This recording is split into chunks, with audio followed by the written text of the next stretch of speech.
What's up, YouTube? It's your boy Rex Righteous, and I'm back with another rap rant. Alright, so this video is going to be about the breakdown of the conference call and basically everything that's going on with Crawford and Khan. Everything that I know at the moment. So I wanted to make a video so you guys see my face, so I'm not looking for things to talk about as I'm like trying to talk to you guys. So right now there's 2 videos being posted. There's the media calls and whatnot, and I have another channel as well.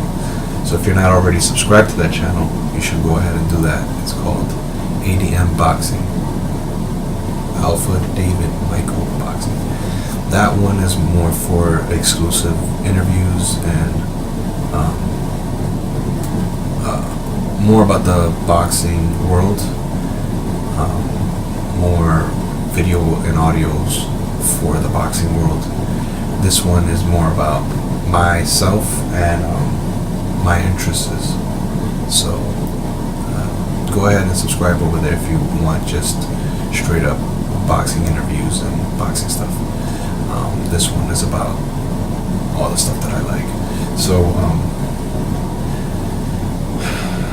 we had the conference call.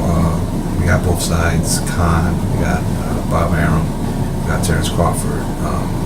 Dan Raphael was online. There was a couple of good interviewers on the line, and shout out to JR Bell and Boxing Source. Subscribe to those guys. They're real cool guys. They're on my boxing group on Facebook. But anyway, the topic was a little bit kind of bland. They were trying to talk about specifics when it comes to skills and fighting and who's the bigger guy. Khan talking about he's the bigger guy. Terrence Crawford saying that that he doesn't want to diminish any of the past fights he's had in New York or anything like that, because he was trying to make it seem that every fight is exciting when it comes to Terrence Crawford. So I like that attitude.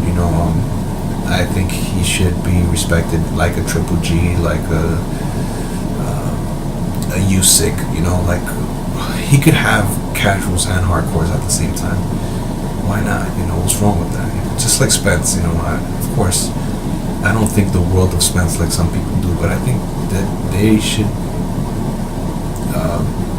have a bigger fan base at times, because they're genuine, and what they give you is what it is. Like, it's raw, it's straight up, like, knockouts and everything.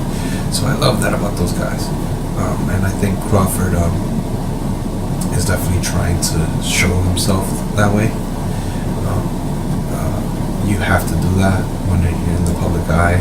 There's ways to play with the media and play with fans and talk about yourself. It's a good segue into his highlights, his life story, his personality, and everything about him. But this had to do with them two hyping the fight. There's no bad blood in this fight. I think that is not a disservice to the fight. It's just business, and also the fight itself could go 2 completely different ways if either one wins. They're not going to be going down the same route, regardless. One guy loses, whether it's Crawford, and Crawford goes a completely different route, because he's an American fighter and he's a skilled fighter. But he's also very confident, and he's on the ESPN app, and I think that makes his options a little bit more limited. So I would assume that if he were to lose, he would have to really get busy. Unless he's going to reroute and go back to 140, and see, that's what I'm saying. Like, there's so many ways Crawford could go. Khan, same thing. If he wins, where does he go from there? I'm not really understanding his promotional backside, but I'm assuming, you know, that he's with ESPN, so or he's a free agent, as they say. I don't know, but I'm pretty sure he might not be as tied down as Crawford is, even though Crawford doesn't care. But Khan, if he were to win, who knows which way he could go. I would like for you guys to comment on that as well, if he were to win. Now, to say quickly, I think that Crawford is going to win by decision.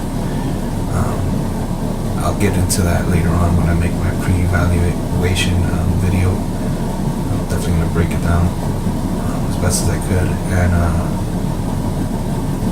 now going back to what was being said in the conference call,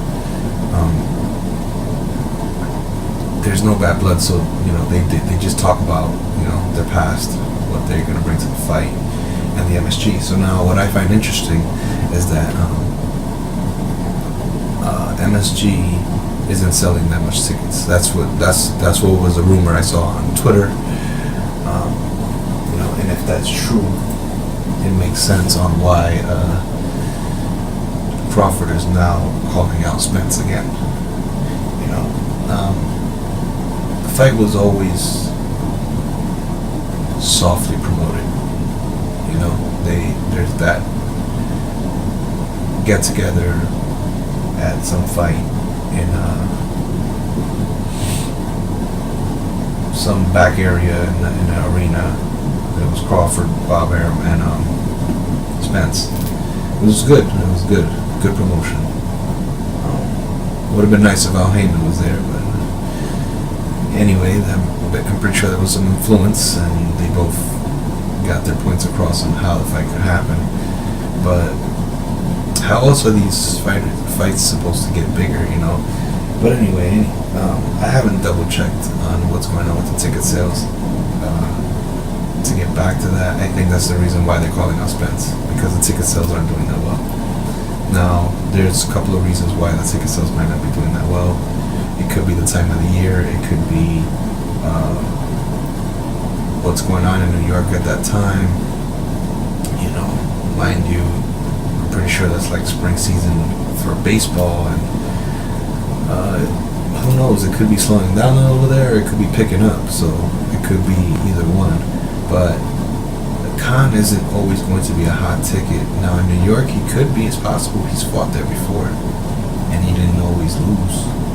So that could be one thing. But Khan might not be a hot ticket. I feel like they should talk about Canelo a little bit more. It doesn't matter if you mention the knockout. You still have the same trainer from the time that you fought Canelo. You've had that trainer for a little while now. Spark up some interest. Talk about something different. They're probably going to do another conference call. I don't know when exactly, but I'll try to see if I could chime in somehow. But I'm going to double check the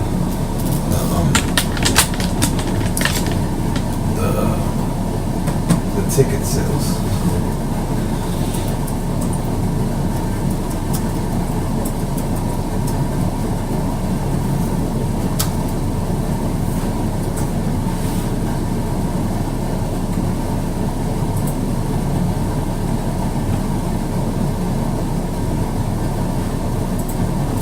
Check that out. This is why I wanted to do a rap fight, because it's easier to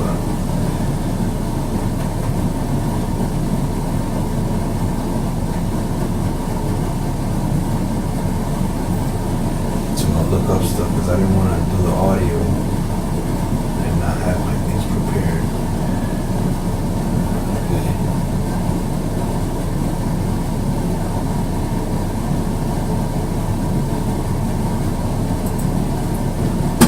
I've actually never really done too much checking on this, but there are plenty of seats.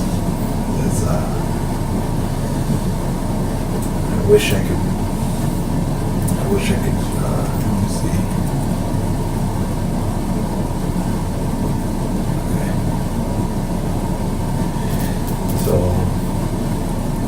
looks like the gray and the white areas are taken. There's one near the ring. There's one near the ring that's taken, like a whole section, and then the rest are not taken. And then you got some areas in the middle that are not taken, and then you got that orange sphere around it that it's not taken. That's what it looks like to me. Okay. I've bought tickets before, but I don't usually check them for, what's missing, how many art tickets are available, what's not. I just try to go to the section I'm in. So I'm learning this with you. If you've done it before, then you're an expert at this, then whatever. But you can check for yourself as well. But the point is, it's a topic. So back areas look all sold out. Bleacher areas.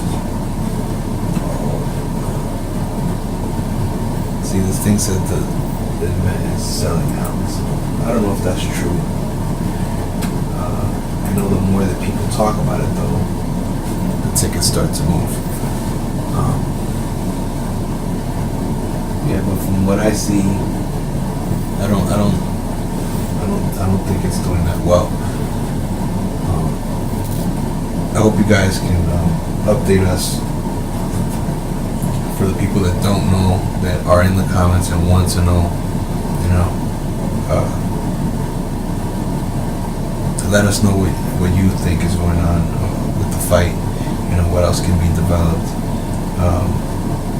I always think that the Sean Porter fight is the easiest as well, because he doesn't move like some of those guys. And in my past video, I also wanted to mention, when it comes to Dazin as well, it's the same thing with Danny Jacobs. He could have been with PBC, but he didn't. He wanted to move differently. So that's what I'm saying. Sean Porter's one dude that he moves differently when on the out-hanging team. So I would think that someone like Terrence Crawford could fight Sean Porter, being that he's on the WBC rankings and blah blah blah. So I think Sean Porter fight is the one that a lot of people want. A lot of people were looking for that, and Danny Garcia is on his heels. So when you have someone like that, you can work around it, and there's a center. So I don't think Errol Spence Jr. or Crawford having the having titles, because I think if I'm not mistaken, Crawford has the lineal title at welterweight. He should be the man, but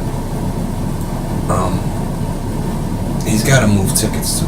He's got to do his thing, and then I think Sean Porter is someone that probably would sell the least amount of tickets, but he should be the centerpiece because he has the title that a lot of people want. Keith Thurman is not out there enough. Sean Porter is going to plenty of fights. He's going to fights that I don't even think are in his division. So that's basically it. Tune in for more stuff. I'm gonna be covering more boxing stuff this week, more topics. So like, comment, share. Share with your friends, your family. Support the channel, because I'm trying to build it, and I would like to see that you guys like what I'm posting. So comment anything, even if it's just say I like the video, or a nice video, or something like that. But, yeah. Until next time, folks. Peace out, and let's try to keep boxing alive.